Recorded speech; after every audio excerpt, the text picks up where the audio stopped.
भाजपा की सरकार बनने के बाद हरियाणा प्रदेश का जब से बीजेपी की सरकार बने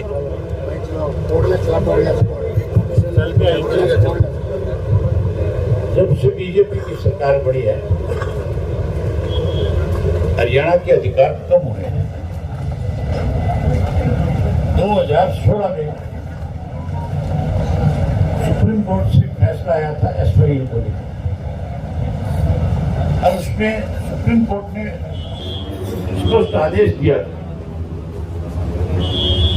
कि हरियाणा का हिस्से का जो पानी है वो केंद्र की सरकार नहर बना करके उसको उसका पानी दे।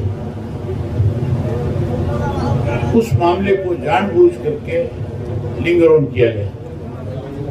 आज तक उसको लटका करके रखा गया। आज एक नया फैसला फिर आया 2 दिन पहले। भाखड़ा जो है पीएमबी जिसको हम कहते हैं, उस पीएमबी में हमारा 40% रेशो है, पंजाब का 60% रेशो है। वो हम दोनों मिलकर के सरकारें जो है पानी और बिजली का बंटवारा करते हैं।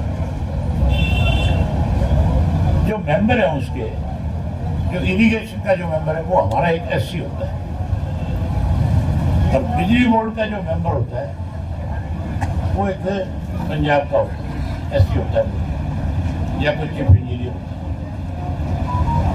अब केंद्र की सरकार ने एक नया निर्णय ले लिया, हमारे अधिकार खत्म करके ये कह दिया कि किसी भी राज्य के किसी भी अधिकारी को मेंबर बना सकते।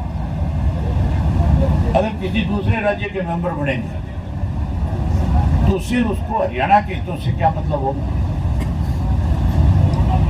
पंजाब तो इसका विरोध कर रही है, हरियाणा की सरकार है जो स्वागत कर रही है।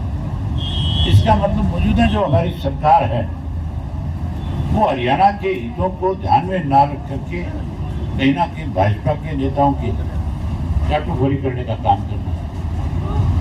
हम इसका बात का कड़ा विरोध करते हैं। हम गवर्नर से मिलेंगे, सरकार को चिट्ठी लिखेंगे कि आपको इसका विरोध करना चाहिए, विशेष सत्र बुलाना चाहिए और एक प्रस्ताव पास करके केंद्र की सरकार को भेजना चाहिए। आज इस किस्म के फैसले सरकार ने लिए, जो बायोमेट्रिक का सिस्टम लागू किया, जो गेट पास की बात शर्तें रखी, उसके साथ साथ ये पहली दफा है कि केंद्र की सरकार गेहूं की खरीद के अंदर अपनी एजेंसियों को भेजती है और वो आकर के यहाँ कल ये तय करेगी कि ये गेहूं खरीदेंगे कि नहीं खरीदेंगे।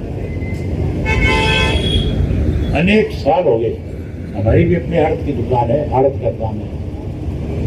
मैंने पहले कभी ऐसा नहीं देखा था जैसा इस बार फैसला हुआ।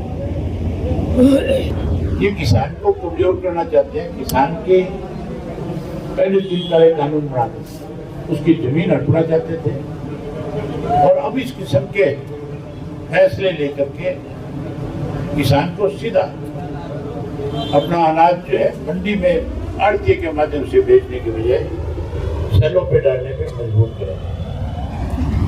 ये मंडी खत्म करने की एक साजिश है, लेकिन इंडियन नेशनल पीपल्स पार्टी साजिश में सरकार को कामयाब नहीं होने देगी। हमें इसके लिए चाहे कितनी बड़ी लड़ाई लड़नी पड़े, हम इस लड़ाई को लड़ेंगे और व्यापारी को भी और किसान को भी, दोनों की लड़ाई लड़ करके दोनों के साथ न्याय करना है। अभय सिंह जी, कांग्रेस के 37 विधायक हैं, इनेलो के 2 विधायक हैं, लेकिन फिर भी प्रदेश में कई किसानों की मदद के लिए नजर नहीं आ रहे हैं। इनेलो पूरे हरियाणा में राउंड लगा रहे हैं। अब ये बात आप भी मानने लगे ना कि विपक्ष की भूमिका केवल और केवल इंडियन नेशनल लोकदल पार्टी निभा रही है।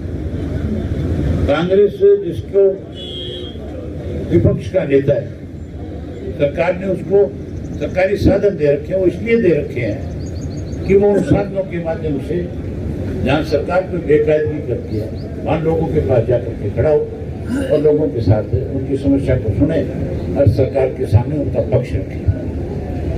भूपेंद्र सिंह हुड्डा जो हमें कांग्रेस की बीजेपी की बी टीम बताता था, आज स्वयं बीजेपी की बी टीम के रूप में काम कर रहे हैं।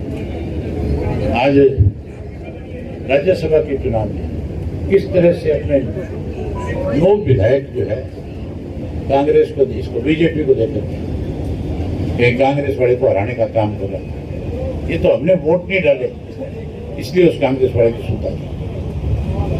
अदरवाइज तो अगर हमारे विधायक वोट डालने तो दूर की बात, अगर वहां चले जाते उस कैंपस में जाकर के वापस आ जाते खाली हाथ, तो भी खाली वोट छोड़ाते, फिर भी बीजेपी वाला जीत जाता।